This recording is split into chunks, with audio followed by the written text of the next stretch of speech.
கோவை காந்திபுரத்தில் இரவு நின்று கொண்டிருந்த பேருந்து, மர்ம நபர் பணத்தை திருடும் சிசிடிவி காட்சிகள் வெளியாகி அதிர்ச்சி ஏற்படுத்தியுள்ளது.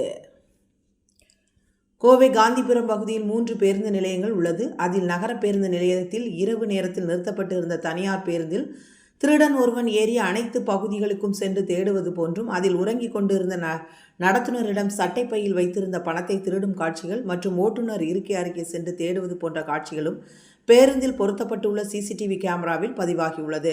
மேலும் இந்த கண்காணிப்பு கேமராவில் பதிவான காட்சிகளை சமூக வலைதளங்களில் பதிவு செய்து, இது விளம்பரம் அல்ல, விழிப்புணர்வு என்று அனைத்து ஓட்டுநர் மற்றும் நடத்துனர்கள் கவனமாக பணத்தை வைத்துக்கொண்டு இரவில் தூங்கவும், பாதுகாப்பை உறுதி செய்ய கண்காணித்து கேமராக்கள் பொருத்த வேண்டும் என்று பதிவு செய்துள்ளனர்.